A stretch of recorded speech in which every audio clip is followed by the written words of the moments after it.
अस्सलामुअलैकुम। जैसा कि आप जानते हैं ये वर्कशॉप चल रही है नमाज की। अगर आपने इसकी पहली वीडियो ना देखी हो तो प्लीज़ उसको जाकर देख लें, क्योंकि ये वीडियो उसी से जुड़ी हुई है। बात चल रही थी नमाज के टाइम की। बिना किसी टाइम टेबल के, बिना किसी घड़ी के कैसे आप टाइम को जान सकते हैं, और ना कि सिर्फ टाइम को बल्कि बेस्ट टाइम को कैसे जान सकते हैं। ज़ोहर तक हमारी बात हो चुकी थी। आज बात करेंगे असर की। असर की नमाज का वक्त कब शुरू होता है। देखिए, धूप में किसी भी ऑब्जेक्ट का शेडो जब उससे डबल हो जाए, मिसाल के तौर पर कोई ऑब्जेक्ट है 1 मीटर का, शेडो उसकी 2 मीटर की हो गई, तो इसका मतलब ज़ोहर का वक्त ख़त्म हो चुका है। अब शुरू हुआ असर का वक्त। असर का वक्त रहता कब तक है? सूरज डूबने तक असर का वक्त रहता है।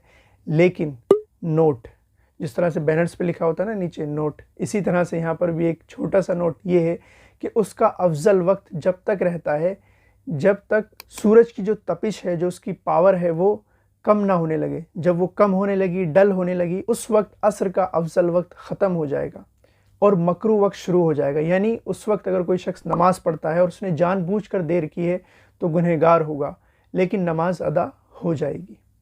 अब जब सूरज डूब जाएगा असर का वक्त ख़त्म और मगरिब का वक्त शुरू हो जाएगा।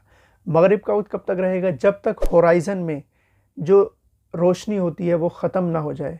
जब वो रोशनी पूरी तरह से ख़त्म हो जाएगी, मगरिब का वक्त ख़त्म हो जाएगा। मगरिब का अफजल वक्त कौन सा है? जैसे ही वक्त हो, सूरज डूबते ही मगरिब का अफजल वक्त शुरू हो जाता है। उसी वक्त नमाज का पढ़ना अफजल है। बिला किसी उज़्र के ताख़ीर करना, देर करना, ये मकरूह है। लेकिन रमज़ानों में थोड़ी देर से पढ़ने की इजाज़त है। अब जैसे ही होराइज़न में वो रोशनी ख़त्म हुई, मगरिब का वक्त ख़त्म हुआ और अब इशा का वक्त शुरू हो जाएगा। इशा की नमाज में 3 पार्ट हैं। सूरज डूबने के बाद से लेकर सुबह सादिक तक का जो टाइम है, जो रात कहलाती है, उसका 1/3 यानी 33% जब ख़त्म हो जाए उस वक्त नमाज का पढ़ना अफजल है। लेकिन अगर ये डर है कि अगर इतनी देर से नमाज़ पढ़ेंगे तो लोग कम आएंगे, मस्जिद में जमात छोटी हो जाएगी, तो जल्दी पढ़ लेना भी अफजल है।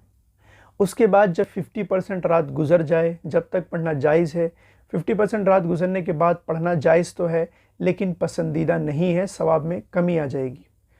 और जब सुबह सादिक होगी, सुबह सादिक कब होती है इसकी डिटेल पहली वीडियो में आ चुकी है। उस वक्त सुबह सादिक के वक्त इशा का वक्त ख़त्म हो जाएगा और फजर का वक्त शुरू हो जाएगा। ये तो हो गई 5 नमाज़ें। एक नमाज होती है वितर की, जो हम इशा के बाद पढ़ते हैं। उसका टाइम इशा के बाद ही शुरू होता है और जब इशा का वक्त ख़त्म होता है जब तक उसका टाइम रहता है। इसका बेस्ट टाइम, अफजल टाइम कौन सा है? तो जिस शख्स को आदत है तहज्जुद में उठने की, उसके लिए बेहतर है कि वो तहज्जुद में पढ़े, वही वक्त अफजल है।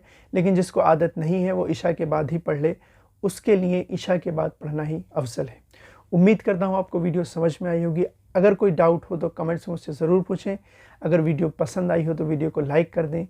ये एक मिशन है उम्मत की नमाज़ सही कराने का, और अभी ये शुरुआत है, ये उसकी दूसरी वीडियो है। आइंदा भी बहुत सारी वीडियो आने वाली हैं जिसमें आप डिटेल में A to Z नमाज के बारे में सब कुछ जानेंगे। मैं आपका भाई सुहेल इसरार नदवी। मेरी बातें सुनने का शुक्रिया। अस्सलाम वालेकुम।